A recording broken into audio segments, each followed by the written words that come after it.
Hello, everyone, and welcome to Co-Creation Station, the podcast where we talk about the law of attraction, the art of allowing, spiritual magic, the mind-body-spirit connection, and how best to enjoy this mystical, miraculous, mysterious, crazy, sometimes confounding, but always incredible journey we call life.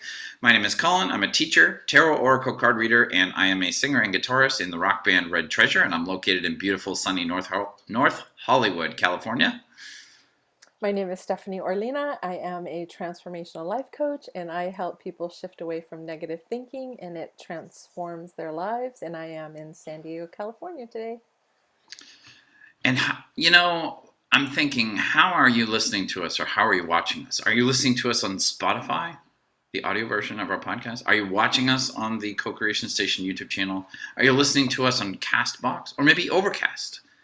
Well, no matter how you are listening to us or watching us, we really appreciate it. Thank you so much for being here. We also thank you for liking us, following us, subscribing to us, and reviewing to us, whatever your platform allows you to do. All of these things help other people find the show, and we're really grateful to you for that.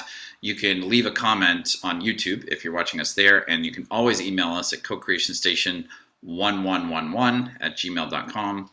We always enjoy hearing from you, and we try to get back to every comment and email. Each week, we start our discussion here on Co-Creation Station from a different jumping off point. And last week, I think it was in friend time before the show, but it might have been after the show. We were talking, and a topic occurred to me that I wanted to talk more about, and so this is it. It's what's a way that we can talk about so-called negative experiences, right, but still work with the art of allowing so that the law of attraction works in our favor more often than not.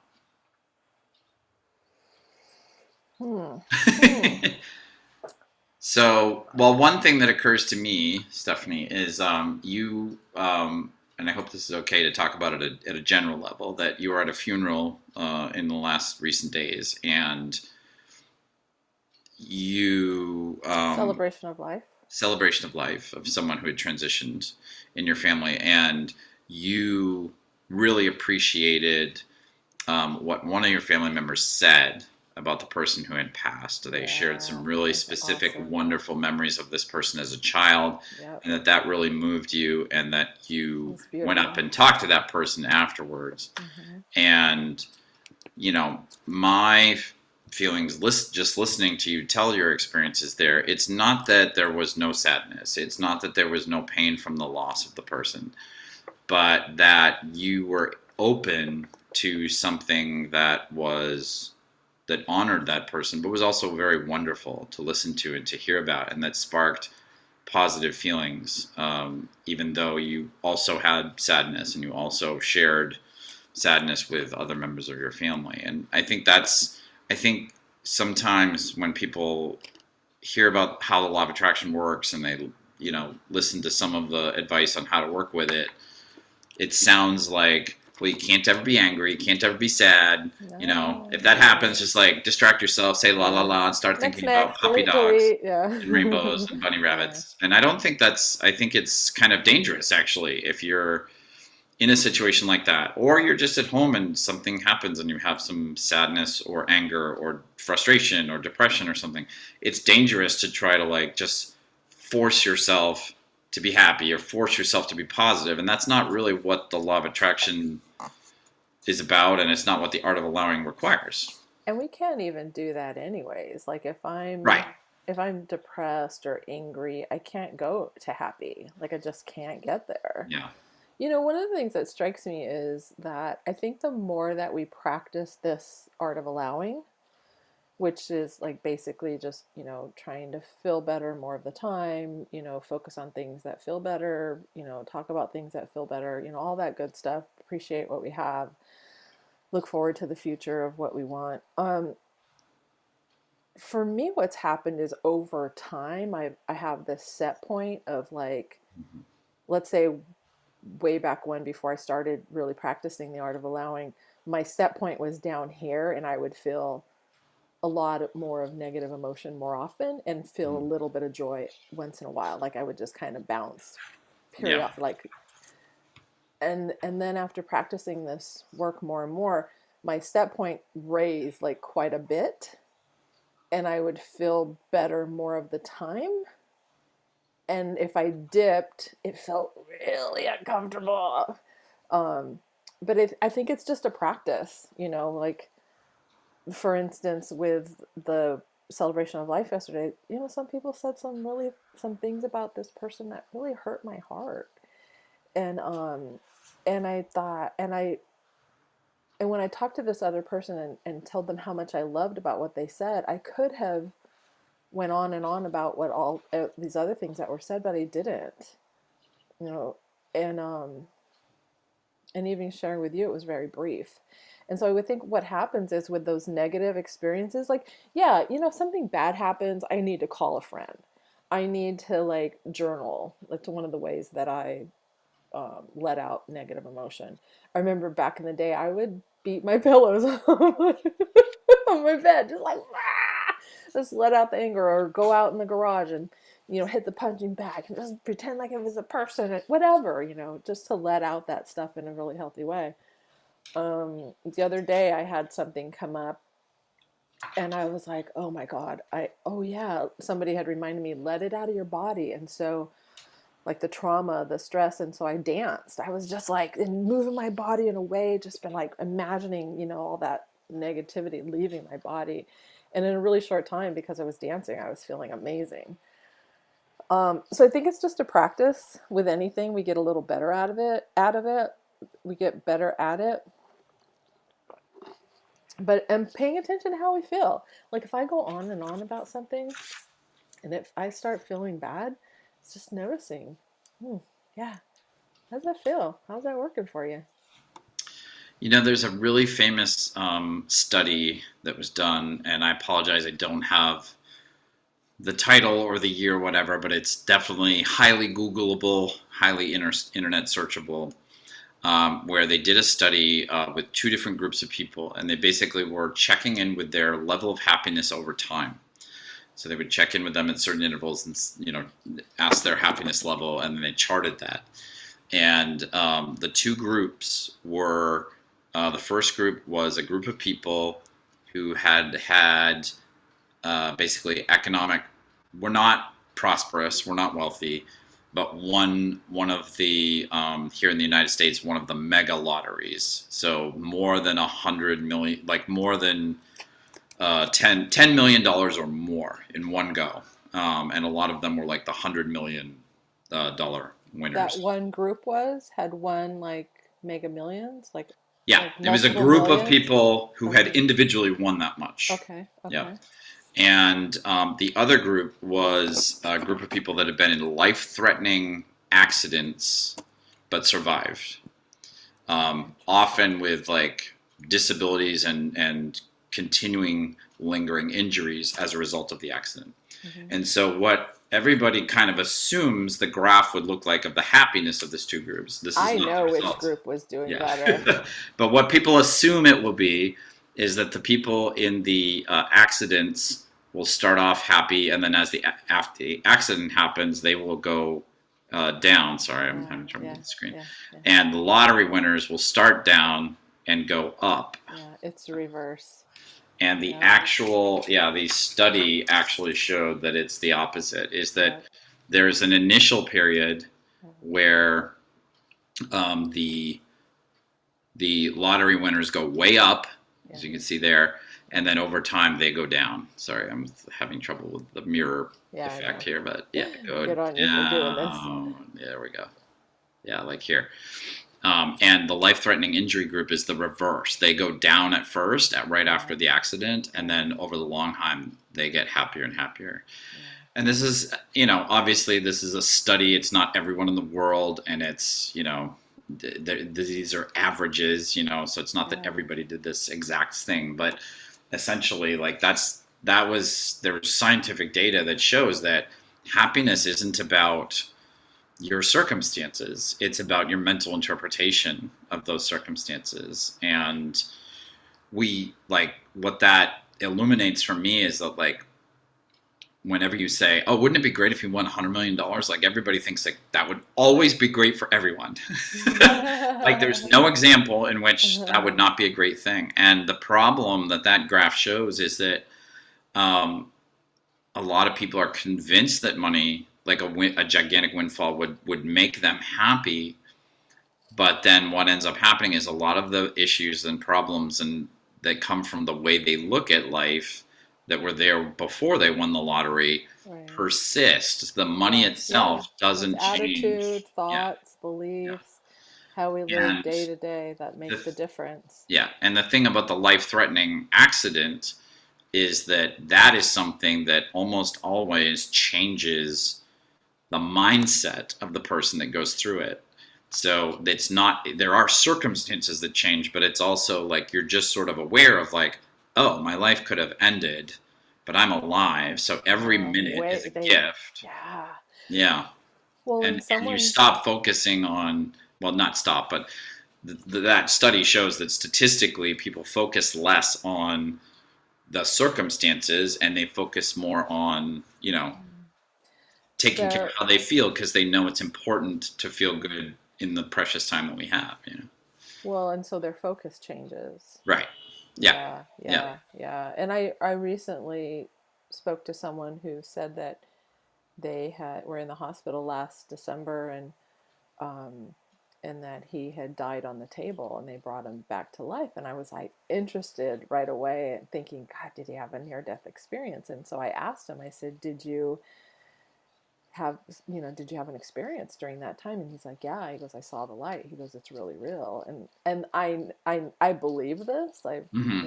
and so he was saying, he goes, yeah. He goes, before that happened, I was really afraid to die. I was Yeah. afraid of death. He goes, and now I'm not. And I just was like, Yeah. oh, this is so cool.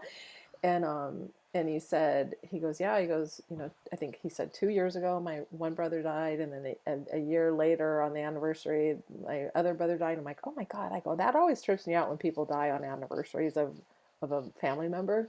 Yeah. And he goes, and then me, I got, and he goes, but I can't, he goes, and I saw them both. They both came to me, and then he's like, and then they like said, you need to go back. Like he made this Mm. pushing forward, and he goes, they said you need to go back. And I was just, so Yeah. it was really cool to like allow this experience of him sharing his experience with me. And so he was so open about it, which I really Yeah. appreciated. um I mean, that's the thing. I sorry, and I wanted to circle back to something you said that really, really hit me. Because there were a few things that when I first started listening to Abraham Hicks, who we talk about all the time, but if this is your first time listening or watching, she's somebody. Esther Hicks is a person who channels this group of entities that are part of the universal intelligence. I don't know how to describe them, but they call themselves Abraham. And this woman, Esther Hicks, learned how to channel Abraham and have Abraham speak through her. So she does workshops where she will start out as Esther Hicks, and then she gets quiet and channels the wisdom of Abraham, and Abraham talks through her for the rest of the thing. And that sounds really weird until you experience it yourself. So I encourage anyone who was freaked out by that to go watch a video on YouTube because it's less scary than it sounds.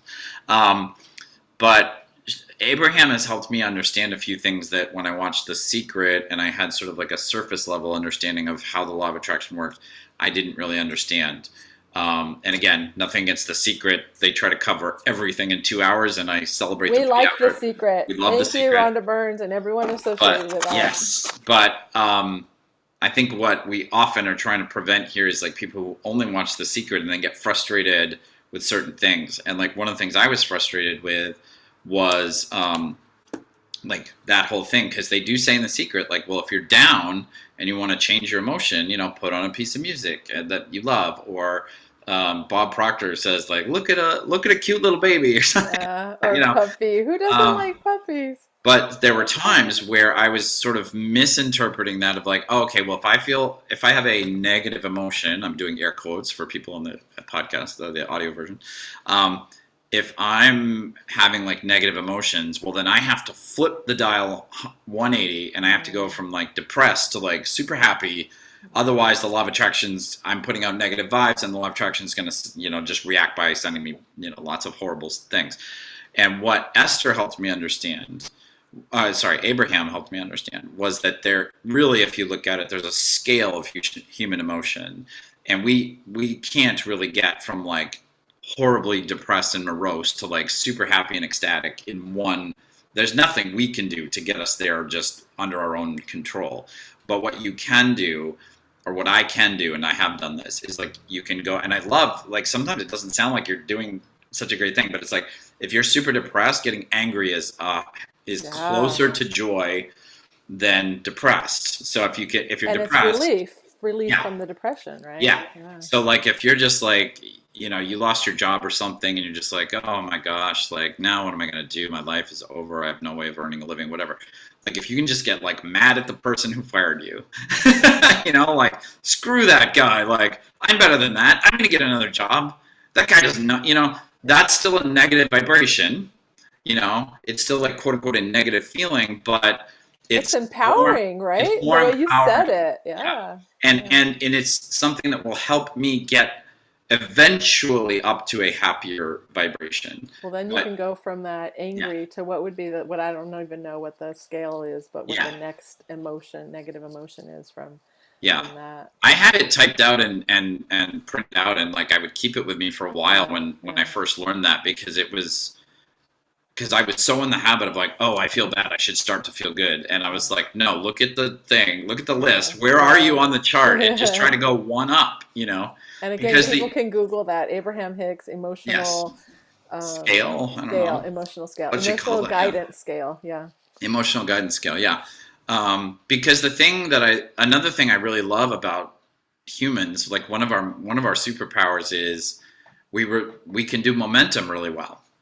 So if you're trying to go from super sad to super happy, that's almost never going to work, because you're fighting against your own human nature. But if you can go from super depressed to angry, it's almost like a train. Like you've now built up some speed. You're going up the emotional scale, I and it's like going to that. be way easier to get to the Yeah. next level. It's going to be easier to get to the next level. So it's one of those things where you have to kind of slow down the process initially, but that's going to get you to a better feeling place in a faster time. You just have to kind of avoid this thing of like trying to force yourself to be happy. I mean, it's interesting because I feel like sometimes when I'm in a social situation of a group of people, and like it might be a party or something like that, and then like one person arrives and they're not in a good place, like something bad happened recently or they've just been down all day or something, and I typically that person will say something like, well, I'm sorry to be such a Debbie Downer, or like, oh, I shouldn't be here, I'm dragging you all down or whatever. It's like, I think it would be great if we could get more into the habit of using that emotional scale with each other as well, and just being like accepting that person where they are, not trying to force them to be happy where everybody else is, but just like give them space to talk, but help them talk a little bit up the scale, you know, so that you have support as you're like going up the scale, instead of feeling like, well, I should just leave and come back when I feel better. It's like, well, we feel down a lot, so it's helpful to like be able to climb this emotional scale. And the other thing about climbing the emotional scale that I love is like, it's not, I think one of the biggest, it's a survival mechanism, so I understand it, but one of the most damaging things we can do as humans is bury feelings, like suppress them, because in the short term that's always more comfortable because you don't have to deal with the negative feeling. We don't like dealing with negative feelings because they don't feel good. But if we bury them, it's this temporary illusion that like, oh, they're not here anymore. But what we've really done is like, it's almost like you put them in the oven so they can grow bigger and come back out later. Well, You and I know, think that's where a lot of disease comes from, dis-ease, totally. is Yeah. because everything's energy. And so if my Yeah. anger stays in my body and I don't express it, Yeah. I think that's where a lot of disease comes from. Yeah. It's trapped in the body, and so Yeah. it's negative emotion, and therefore it creates the whole scenario about somebody going to a party and they're just kind of down and then coming over. One of the things that I appreciate is that um is if, let's say, you and I and someone else were at a party, and then another person, and we're having a good time, and then Hmm. the Debbie Downer comes over, and we just notice the energy. But if we keep on talking about, like, oh, I'm sorry to hear that, but then we Yeah.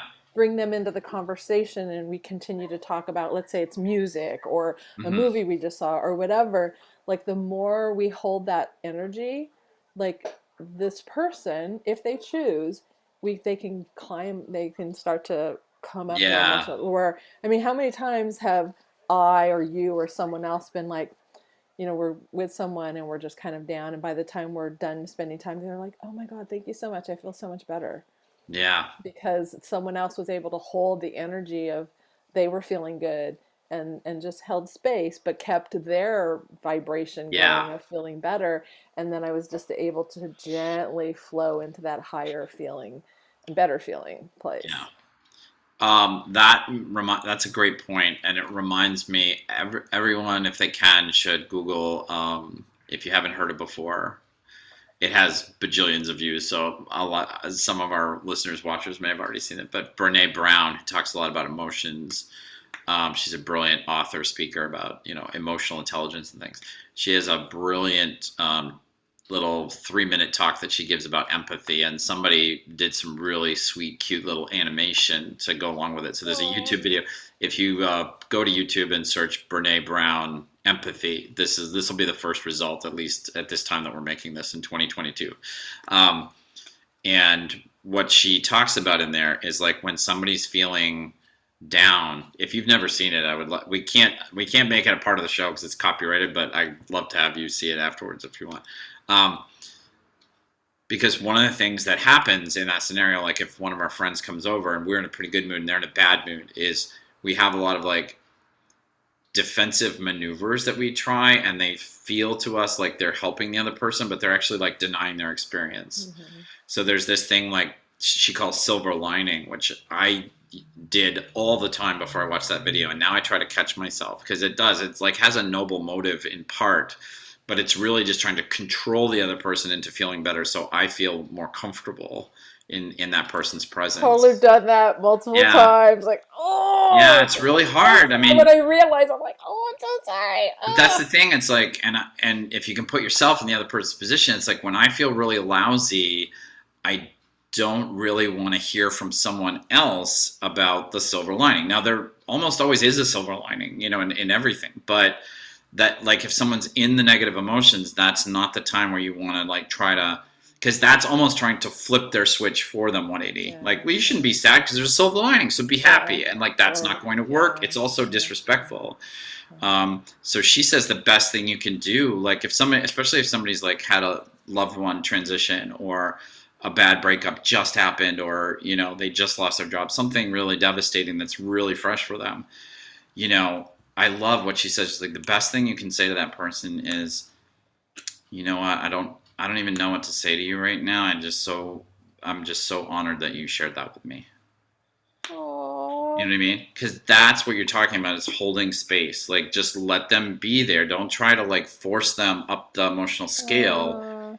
Allow them to have where they're at. And then, but you're correct as well. The other piece to it is you don't have to become you also don't have to like totally get as sad as them in order to be helpful to them. You can hold your positive vibration, just don't force it on the other person. If you just sort of stay present with them and let them be where they are, you're much more likely to help them at their own pace go up the emotional scale when they're ready. Yeah. But if somebody comes to you and says, oh, I just lost my job, like in the video, she does things like, people tend to go, well, at least your husband has a job, so you're not going to starve. And it's like, that's meant to be helpful, but it's like you can see, like, if you put yourself in the person, like, you're thinking about the job you lost, like that you failed, that your boss said you failed, like you don't care that your husband has a job at that moment. Like, yes, okay, I'm not gonna die from no money, but like that's not what I'm feeling. I think a lot of times, and I'm one of the primary violators of this, is like sometimes I think I can talk logic to somebody about their feelings and change their feelings by, well, if you just buy into my logical path here that I'm laying out for you, you can feel great, because when I follow my logical path right here, I feel great. And it's like, if somebody's in a very strong emotion, it can be positive, can be negative, can be anything. It's, number one, it's not my job to change how they feel. And number two, it's unlikely that any logical path that I lay out for them, even if they decided to follow it, is going to work, because feelings don't follow logic. as Kelly, my sister, the chiropractor who's on here quite often, says to me a lot, like fear is not information. Like emotions aren't information. You know, they're feelings. They're not meant to be completely analyzed and like you go through this logical thing to get to a better feeling. But they It's are information in the sense that then I can tell where I'm at on the yeah. emotional guidance Hmm. system. So it is it our emotions and our feelings are information for us to be like, oh, Yeah. And we're running out of time, but one last yeah, thing that just popped up for me was, and this is another thing that when I started listening to Abraham, I was like, oh, I didn't get this before. She does these things and she teaches people how to do these things called rampages, which are, it's basically just her talking, you know, when she does them for the people at the we workshop. need to She's, do that. We should do that. yes. All right, next Yes. week, rampage. Absolutely. But Yeah. the funny thing Rampage of about her appreciation. rampages is, so it's basically like she's just like, I'm grateful for who I am. I'm grateful, Yeah. da da da da. Yeah. But the great thing about them, for me at least, was they're not intellectual. They're not logical. They're not like follow these logical steps. They're basically emotions based, vibrations based, and basically she's just like keep saying stuff that just that generates the feeling you're looking to generate. Yeah. Don't like try to figure out why you should Or be being feeling better. logical about Yeah. it. Yeah. Yeah. Yeah. So, Cool. all right. Awesome. Great discussion. Thank you so Yay. much for going on that topic with me. I wanted Yeah. to talk Thanks for about that. bringing it up. Yeah, no problem. Awesome. We hope you enjoyed today's episode of the podcast. Again, thank you so much for liking us, following us, subscribing to us, and reviewing to us, whatever your platform allows you to do. All of that helps other people find the show. We're super grateful to you for that. If people want to find you, Stephanie, how can they reach you? On the Google, Google on the web, internet, www.powerinjoy.com, POWERINJOY, and Instagram as well. And as long as it's not 200 years in the future and I'm no longer living in this particular form, you can contact me on Instagram. You can follow me or send me a direct message. I'm at Collin_Daniels_Worster. Collin has 2 L's and Worster is WORSTER. Thank you so much for listening and or watching to the podcast this week. We're super grateful for you. We hope you got something good out of today's episode, and we wish you a lot of happiness, love, abundance, and prosperity in the week to come. And we'll see you next time on Co-Creation Station. Bye, everybody. Bye.